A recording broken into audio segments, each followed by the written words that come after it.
ಅಖಾಡ big fight ವಿಶೇಷ ಮತ್ತೆ ಮುಂದುವರಿಸ್ತಾ ಇದ್ದೀನಿ. ಇದೀಗ ನನ್ನ ಜೊತೆಯಲ್ಲಿ ವೇಣುಗೋಪಾಲ್ ಅವರು ಕೇಳ್ತೀನಿ ಪ್ರಶ್ನೆ. ನಾನು ವೇಣುಗೋಪಾಲ್ ಅವರೇ, ಈಗ ಸಾವರ್ಕರ್ ಅವರು ಶಿಕ್ಷೆ ಅನುಭವಿಸಿದ ಕಾಲಘಟ್ಟ, ನಾವೀಗ ಪ್ರಾಕ್ಟಿಕಲಾಗಿ ಮಾತಾಡ್ಬಿಡ್ತೀನಿ. ವೇಣುಗೋಪಾಲ್ ಅವರು ತುಂಬ ಪ್ರಾಕ್ಟಿಕಲಾಗಿ ನಾನು ಕೇಳ್ತಾ ಇರೋದು ಈ ಪ್ರಶ್ನೆಯನ್ನು. ಆ ಮನುಷ್ಯ ಅವತ್ತಿನ ಕಾಲದ ಸ್ವಾತಂತ್ರ್ಯ ಹೋರಾಟ ಅಂತ ಅವ್ರು ಕರ್ಕೊಳ್ತಾರೆ. ಸ್ವಾತಂತ್ರ್ಯ ಹೋರಾಟವೇ ಅದು.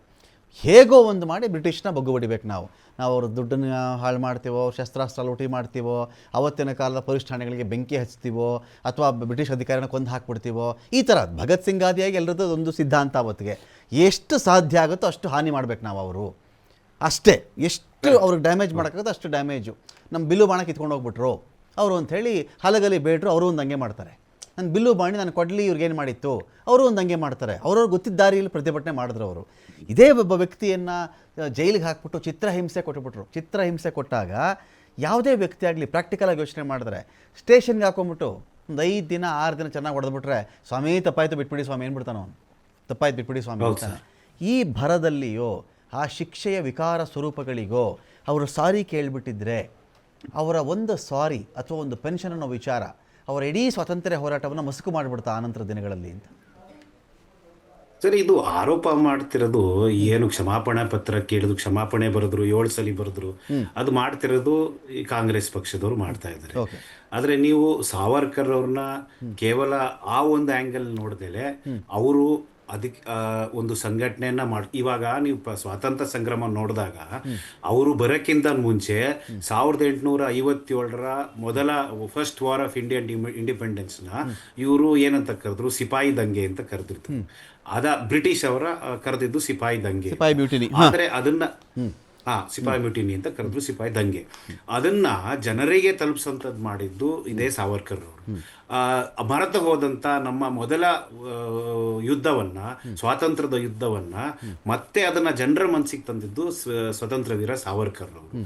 ಈ ತರದ ಒಂದು, ಯಾವಾಗ ನಿಮ್ಗೆ ಈ ಸ್ವಾತಂತ್ರ್ಯದ ಕಿಚ್ಚು ಸತ್ತೋಗ್ಬಿಟ್ಟಿತ್ತು ಸರ್, ಅದನ್ನ ಈ 1857 ಯಾವಾಗ ಆಯ್ತು, ಬ್ರಿಟಿಷ್ ಅವರು ಅದನ್ನ ಮುಚ್ಚಕ್ಕೆ ಮಾಡಿದ್ರು. ಆದ್ರೆ ಆಗ ಸಾವರ್ಕರ್ ಅವರು ಮಾಡಿದ್ದು ಇದನ್ನ 1857 ಯಾವಾಗ ಅದಕ್ಕೆ ಒಂದು ಒಂದು ಬುಕ್ಕನ್ನು ಅದನ್ನ ಟ್ರಾನ್ಸ್ಲೇಟ್ ಮಾಡಿ ಬುಕ್ಕನ್ನು ಬರೆದ್ರು. ಅದನ್ನ ಇಡೀ ದೇಶಕ್ಕೆ ಎಲ್ಲಾ ಕಡೆಗೂ ಅದನ್ನ ಅವರು ತಲುಪಿಸಿದ್ರು. ಜನರಲ್ಲಿ ಒಂದು ಕಿಚ್ಚು, ಸ್ವಾತಂತ್ರ್ಯದ ಕಿಚ್ಚು ಹಚ್ಚುವಂಥದ್ದು ಮಾಡಿದ್ರು.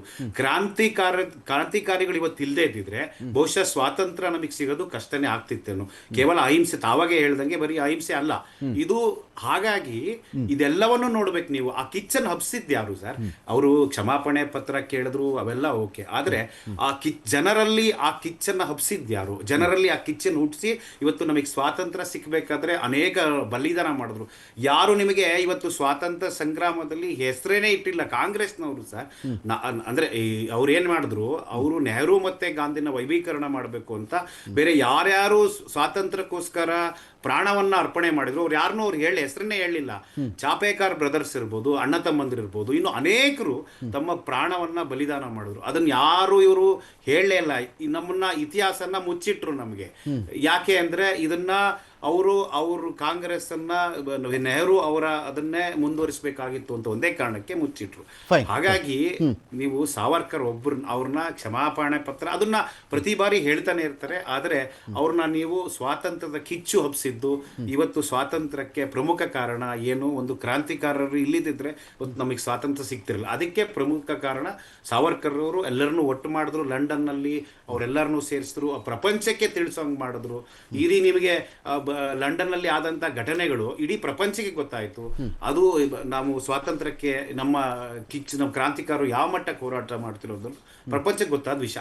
ಆದ ಕಾರಣಕ್ಕೆ ನೀವು ಅವ್ರನ್ನ ಕನ್ಸಿಡರ್ ಮಾಡಬೇಕು. ಅದು ಬಿಟ್ಟು ನೀವು ಅವರು ಕಾಂಗ್ರೆಸ್ನವ್ರು ಏನಾದ್ರು ಹೇಳಿ, ಆದ್ರೆ ಸ್ವಾತಂತ್ರ್ಯ ವೀರ ಸಾವರ್ಕರ್ ಅವರು ಅವ್ರದ್ದು ಅದೇ ಆದ ಕೊಡುಗೆ ಕೊಟ್ಟಿದ್ದಾರೆ. ಅವರು ನಮ್ಮ ಕೋಟ್ಯಾಂತರ ಹಿಂದೂಗಳ ನಿಮ್ಮ ಹೃದಯದಲ್ಲಿದ್ದಾರೆ. ಹಾಗಾಗಿ ಅದನ್ನ ಅವ್ರನ್ನ ಕನ್ಸಿಡರ್ ಮಾಡಬೇಕು. ಮಹೇಂದ್ರ ಅವರೇ, ಈಗ ಈ ಸ್ವಾತಂತ್ರ್ಯ ಹೋರಾಟಗಾರರ ವಿಚಾರದಲ್ಲಿ ಕೆಲವರು ಬ್ರಿಟಿಷರ ಕಂಫರ್ಟ್ ಝೋನಲ್ಲಿ ಇದ್ರು ಅಂತಾರೆ. ಒಂದು ಜೈಲು ಶಿಕ್ಷೆ ವಿಚಾರಗಳಲ್ಲೋ, ಹೋರಾಟದ ವಿಚಾರಲ್ಲೋ ಕೆಲವರಿಗೆ ಬ್ರಿಟಿಷರು ಸ್ವಲ್ಪ ಎ ದರ್ಜೆ ಹೋರಾಟಗಾರರು, ಬಿ ದರ್ಜೆ ಹೋರಾಟಗಾರರು, ಸಿ ದರ್ಜೆ, ಡಿ ದರ್ಜೆ ಅಂಥೇಳಿ ಬ್ರಿಟಿಷರು ಟ್ರೀಟ್ ಮಾಡಿದ್ದು ನಿಜಾನ? ಈಗ ಗಾಂಧೀಜಿನ ಜೈಲಿಗೆ ಹಾಕೋಕ್ಕೂ, ನೆಹರು ಅವರನ್ನು ಜೈಲಿಗೆ ಹಾಕೋದಕ್ಕೂ, ಸಾವರ್ಕರ್ ಅವ್ರನ್ನ ಜೈಲಿಗೆ ಹಾಕೋದಕ್ಕೂ ಬಹಳಷ್ಟು ವ್ಯತ್ಯಾಸಗಳಿದ್ವಾ? ಆ ರಾಯಲ್ ಟ್ರೀಟ್ಮೆಂಟ್ ಇರ್ತಿತ್ತ ಅವ್ರಿಗೆ? ಸೊ ಈ ಕಾರಣಕ್ಕೆ ಈಗ ಇದೇ ನೆಹರೂನೂ ಜೈಲಿಗೆ ಹೋಗಿದ್ದಾರೆ ಅಂತಾರೆ, ನೆಹರು ಜೈಲಿಗೆ ಹೋಗಿದ್ದಂಥ ಸೀರಿಯಸ್ನೆಸ್ ಎಷ್ಟು ಮಟ್ಟಿಗಿತ್ತು, ಎಷ್ಟು ವರ್ಷಗಳ ಕಾಲ ಜೈಲಲ್ಲಿದ್ದರು, ಜೈಲಲ್ಲಿದ್ದಾಗ ಅವ್ರೇನು ಅನುಭವಿಸಿದ್ರು ಅಂತ. ನೆಹರು ಏನಿಲ್ಲಿ ಗಾಣದ ಎತ್ತಿನ ಥರದಲ್ಲಿ ಗಾಣದ ಎಣ್ಣೆಯನ್ನು ಅರ್ದಿಲ್ಲ ಅವರು, ಬೀಜಗಳನ್ನು ಉರಿದಿಲ್ಲ ಅವರು. ಸೊ ಈ ವಿಚಾರಕ್ಕೆ ಬಂದಾಗ ಸಾವರ್ಕರ್ನ ಬೇರೆ ಥರ ಟ್ರೀಟ್ ಮಾಡಲ್ಲ ಆಯಿತಾ. ಒಂದು ವೇಳೆ ಆ ಥರ ಮಾಡಿದರೆ ರೀಸನ್ ಏನು?